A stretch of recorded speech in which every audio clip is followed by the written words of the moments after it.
Over several years, Falcom's Trails series has faced a reoccurring danger of jumping the shark. The most notable example is from the finale of Cold Steel 4 and how it proved just how impermanent some consequences could be. Then again, the developer did bring things back with Trails Through Reverie, which offered a much-needed epilogue to the Erebonian saga, while setting up threads elsewhere. This culminated in the fresh start of Trails Through Daybreak, which ventured to the Calvard Republic for the first time in the series. Yes, escape maxed out. Combat over. Time to study this data. I detect treasure. Look out for ranged attacks. Yes,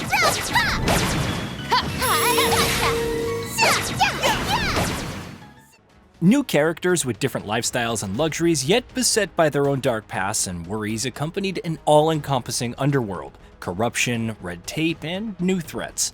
The new engine, with its sleeker visuals and the combat changes, didn't hurt either. Much of that carries over into the Legends of Heroes Trails Through Daybreak 2. Though the urgency of the series' overall plot feels diminished, the characters and their development still shine while the combat feels sleek and the pacing brisk. But be prepared for a story that will inspire a fair number of huhs without contributing much to the bigger picture. Why do you have that power? Just what are you trying to accomplish here? Spriggan. Then Arkride.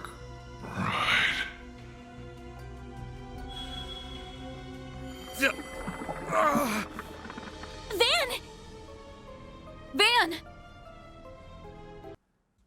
Occurring roughly a year after the first game's events, Arkride Solutions is seemingly on more comfortable footing.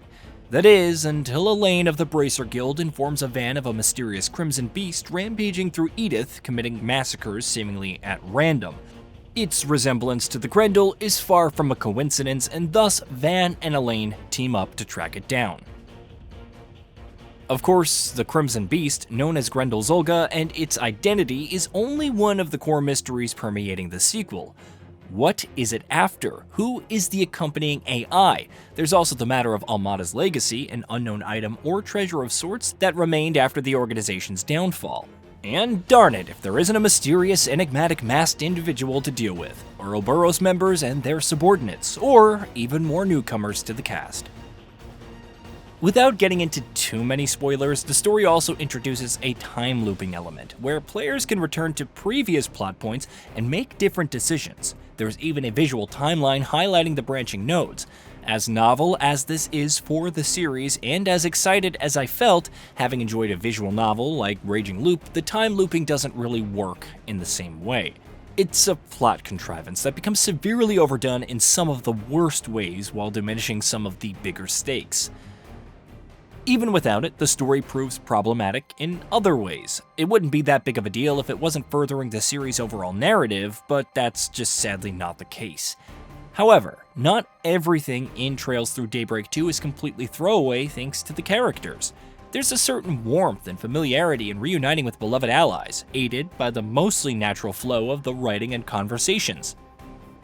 Hearing Van banter with just about anyone is a treat, and actor Damien Haas does an even better job this time around, shifting between sarcasm and concern without skipping a beat.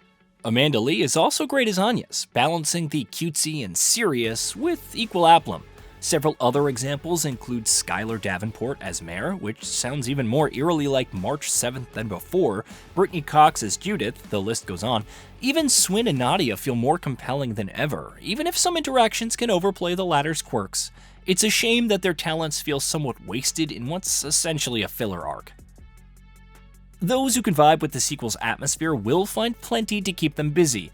The story is split between two routes and parties across different locations that eventually converge. You'll take up various activities like a new card game, fishing, and hacking trials. Aside from the lame tailing minigame, side quests present a few interesting tales and interactions, even if some can veer into absurdity.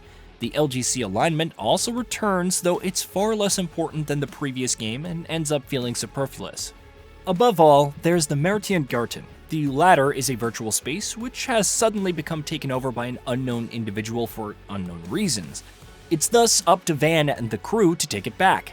At the behest of the Märchen company, of course, the Garten consists of various floors with branching routes that you can select. Each area has different objectives like smashing X number of objects or defeating Y number of medium-sized foes before you get a reward and the way forward opens. If you want to stick around and fully clear the floor while exploring for treasure, that's also possible. The final node culminates in a boss, and while I would have liked the choice of nodes to factor in a bit more, these encounters can get genuinely challenging if you waltz in unprepared. Completing runs in the Garten provides shard tokens, which can be spent on the Mystic Cube.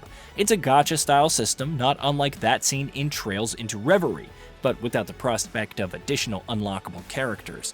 You can still earn Sepith and Quartz alongside unlockables like alternate outfits, hairstyles, and background music to play on different occasions in the Garten. Skill gems are also doled out from the cube and during exploring for powering up different characters' crafts within the activity and even unlock stat bonuses within separate tiers. Though the Garten itself can underwhelm with the limited objective variety and familiar layouts, it is a fun addition, especially for combat lovers. Speaking of, battles in Trails through Daybreak 2 follow many of the same tenets as its predecessor. Attack enemies on the field in real time and stun them, then activate shards to begin turn-based combat. Attack weaknesses with arts, unleash crafts, boost to increase damage, and unlock S-crafts for use. Stand near allies to activate follow-ups with the SCLM, etc. Field battles now allow for wielding quick arts and swapping to another character after dodging an enemy's attack for a counterblow.